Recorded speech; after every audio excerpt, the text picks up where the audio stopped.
Looking for a guaranteed way to create content that resonates with your audience? Start a podcast. Interview your ideal clients and let them choose the topic of the interview. Because if your ideal clients care about the topic, there's a good chance the rest of your audience will care about it too. Learn more at sweetfishmedia.com.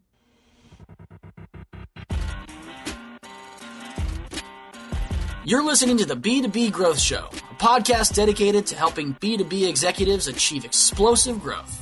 Whether you're looking for techniques and strategies or tools and resources, you've come to the right place. I'm Jonathan Green. And I'm James Carberry. Let's get into the show.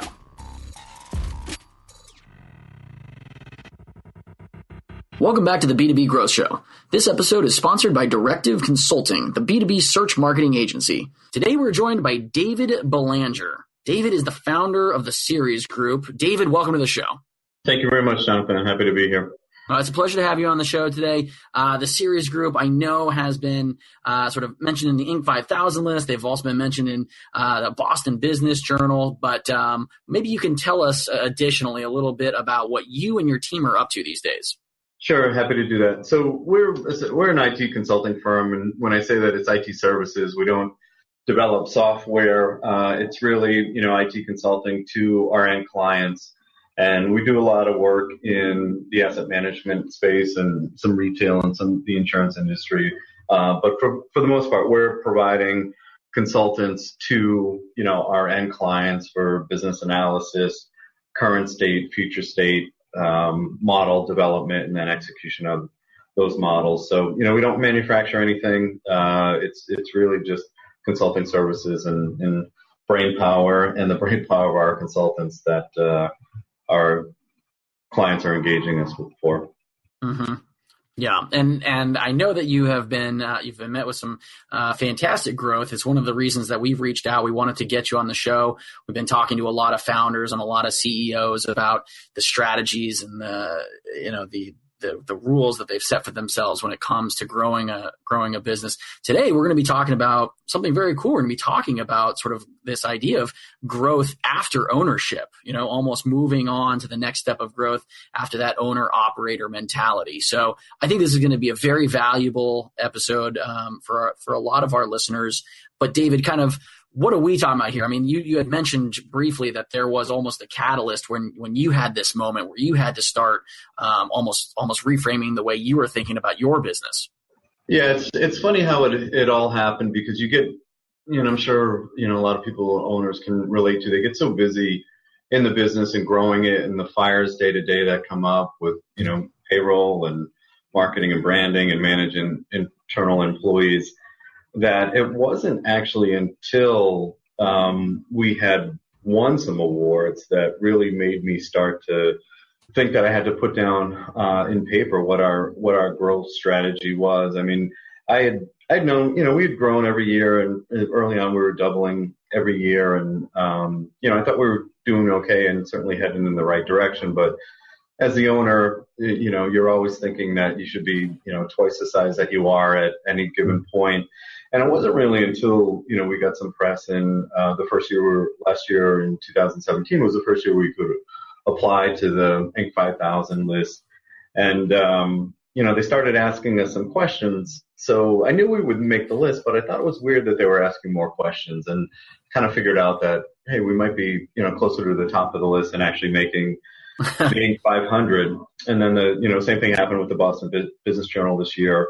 We were based over the past 4-year growth, we've made Boston Business Journal Fast 50, so the fastest growing private companies in Massachusetts during that time frame. And so I was really kind of taken aback when I first saw the article, even though I knew it was coming. Once I had it in my hand and saw that we really did make it, and things weren't, we were doing more right than wrong, but it really made me say, okay, we really got to keep growing and keep accelerating what we're doing. And, me having a hand in everything was certainly not the way to do it. And it was going to, hamper our growth going forward. So I really had to take a step back and spent the last, almost year, putting everything in place so we could move forward in a more scalable and, aggressive way, to keep growing the firm. Mm-hmm. Yeah. Well, and one of the things that you had mentioned sort of before we started recording was this idea that, you'd gain this momentum. You have to start reframing the way you're looking at the business. And one of those things, not only as you just mentioned, this thinking about this scalable business model, is really clearly defining your growth strategy. Yeah. So there's a lot of ways to do it. In March, this year we'd have been around for 5 years. And, I had initially taken some partners and some investment capital when we started the firm. And, after 5 years and getting, some accolades and having our name out there, people started calling with money and with opportunities. And, do you dilute your equity? Do you continue to organically grow the firm? There were a lot of choices that we actually had to make. And I had to make some decisions about, how we were going to do it, and whichever way we chose, what the moving strategy into executable tactical ideas were going to be, and mapping all of that out. And as I mentioned, we really spent almost the last year putting that together and to put us in a position in 2018 to really start to execute on it in a substantive, scalable way. And so far so good. We've been able to do it. Mm-hmm. Yeah. And so, David, you had said that for you, at least, you needed a catalyst to start thinking like, I need to start thinking a little bit differently about my business. I need to get away from that owner operator mentality. When you got interviewed for the Inc. 5000, the Boston Business Journal, are there some other triggers that you think people can be on the lookout for? Maybe it's not quite as aggressive as, you're getting interviewed for this. Do you think there are some things that people can keep an eye on when they need to start thinking about changing their own mentality, starting to think about clearly defining their own growth strategy? There's no question about it. Again, you have to define what your strategy is. And then once you go with that, for us, we decided we wanted to grow organically, but I was faced with, there were a lot of things happening at the same time. The company was growing, our revenues were going up, we kept adding new clients, and I was involved in everything, helping some of the salespeople that we had working for us, helping the recruiters that we had working for us. We were dealing with some back office, not issues, but just the execution of getting payroll out to all our consultants, collecting time cards. And then we needed to, brand the company. I always say we went through a rebranding exercise, but we never really branded the company in the first place, because, we turned the lights on and, the fire every day was we've got to generate some revenue. And so I just knew that everything was intensifying because everything was getting a little bit bigger. And it just got to the point where so many people were asking for my time and for me to be involved in everything. And I was running around doing the best that I could, but I knew we could be doing better if I wasn't doing everything. And so I had to pick and choose what things I could hand off and then hand them off to the right person. And I'd give the strategy, but then empower people in marketing and payroll and our back office and sales to actually start to execute on the strategies themselves. And as an owner, it's a hard thing to let go of all of those things because, I spent 5 years doing it and we had a reputation and a good reputation that helped us grow. And, it's almost like an insecurity of letting it go, and thinking somebody else can do it the same way that you did it or care as much about it as you do. If you find good people, that's what you have to do. It's the only way to do it. Otherwise, you'll be the owner operator the rest of your life. And if you're making, halfway decent living and that's enough for you, then you can continue on with that. But if you really want to, I got into this to grow a company. I'd grown a lot of companies. I was equity partner in a firm that, grew up to $100 million. And, those are some of the goals that I had when I first started the firm. So I knew that me having a hand in everything, all these things were converging and we had to do something different. Than the next 5 years can't look like the last 5 years. Otherwise we would have been in the same spot. So that's really what the aha moment was, where I said, okay, we've got to put something together. Yeah, absolutely. I mean, it sort of sounds like having, the self-awareness to relinquish a little bit of control, to certainly have the right people in place, and I think that kind of relates to this idea that you were talking a little about offline with having the right infrastructure, the right system, the right culture. Are there any other pieces of advice that you would have maybe for our listeners who are thinking about, what's the most successful way to go about reframing the way that I'm thinking about it, or any other pitfalls that I should be watching out for in the meantime? Yeah, I think, it's really just aligning the strategy and your goals, your very quantifiable, data-driven tactical goals, getting the strategy to meet the execution of it, make sure everything's aligned. I mean, one of the things that, a few of the things that we did is I wanted to put some pillars in place where people could make, in order to keep our culture and keep our identity and keep what had been working for us and what has been well received in the marketplace. How are we going to be able to keep that going forward? So I decided to come up with, some pillars. I created this guiding principles document. Originally, it was for people that I was interviewing with, some, account managers, some recruiters, some internal staff, just to kind of really just share with them who we were. But it really turned into kind of this thing. It's on everybody's desk right now, and we scrub every decision, whether it's somebody at the front desk, whether it's, again, a salesperson, a recruiter, a marketing person, everybody interacting with each other. These guiding principles document are really our core values. And so even whether I'm there or not, everybody goes to this document and say, okay, here's the business challenge that we're facing.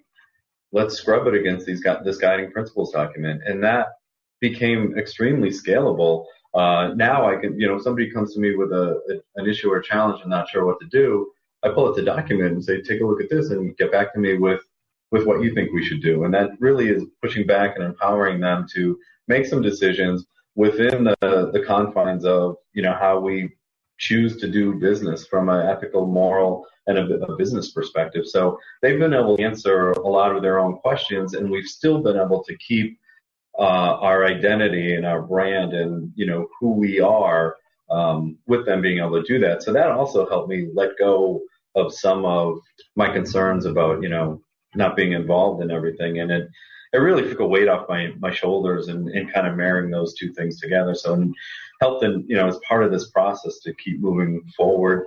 The other thing we did, we set up some pretty clear metrics that everybody knows, and we shared with everybody. I'm not a big believer in micromanaging people, so I'm nervous about metrics from that standpoint because I lived through both environments. But what we want to do is there's some best business practices in place, and we put those in place. And what I want to do is put those in place, let people follow them, clearly communicate them, and then I want them to surprise me with how good they can be, rather than saying, hey, you have to do this, no matter what, and, kind of micromanaging. And to me, and it's just my opinion, you're managing how bad you're going to let your people be.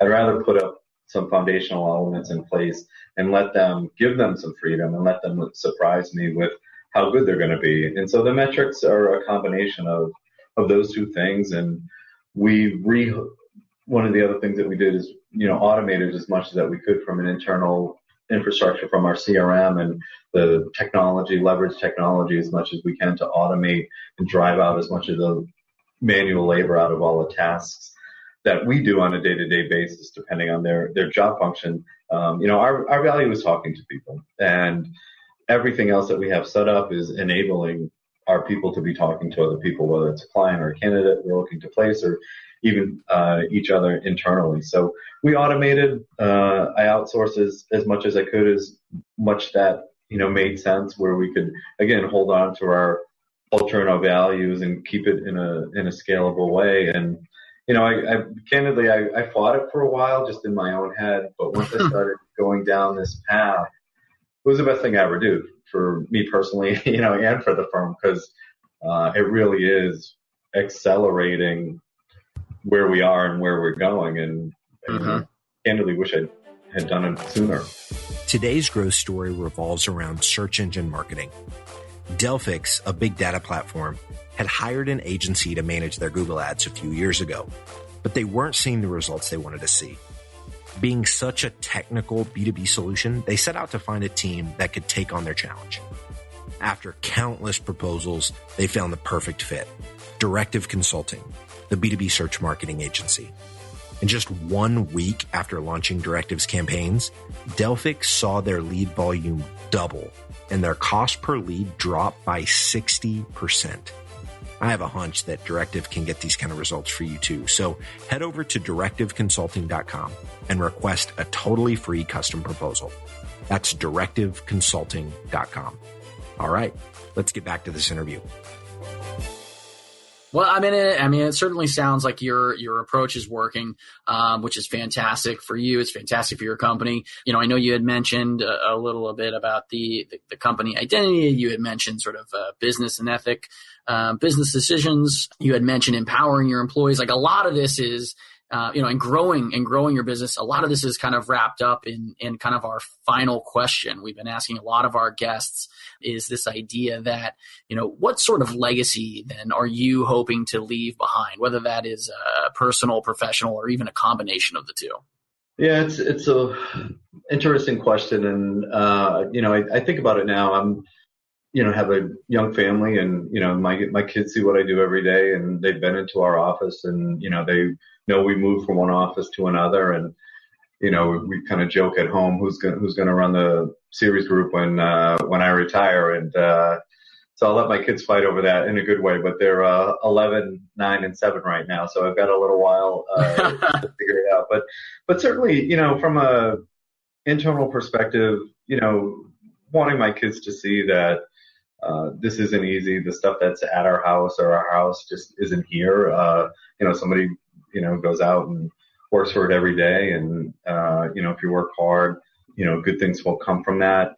How you treat people. One of the differentiators for me personally within the business, having worked in the business for 20 years now and working for some other people, one of the differentiators was just, I don't think it should be this way, but it's reality. It's just how I treated other people. And, I grew significantly some other companies, but there was always a way that, other owners wanted to run their company.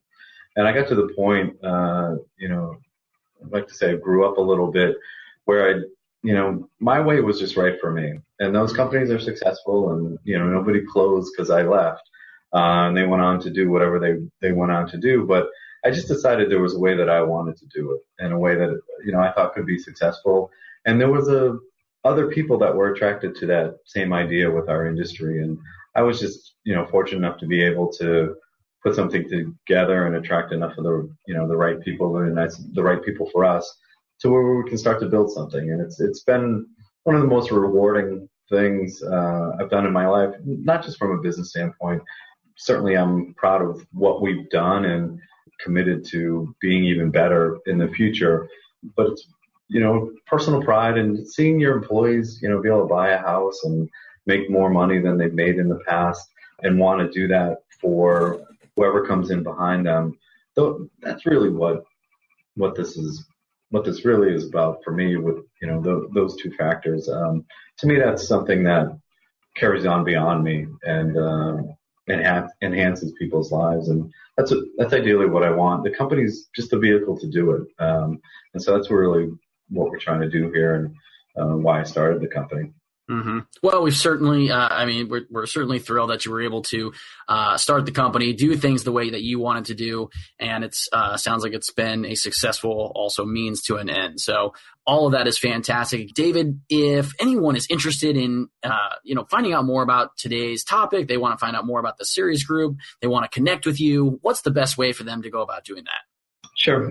They can find us on our website at theceresgroup.com. CERES is CERES. So that's CERESgroup.com. I'm D. Belanger at theceresgroup.com if anybody wants to email me. My direct line is 857-254-9717. I actually do still pick up the phone and get back to people. So I'm happy to talk to anybody to share, anything that I've been through that might help anybody in the next phase of their career, just as people are helping me with the next phase of our career here. So.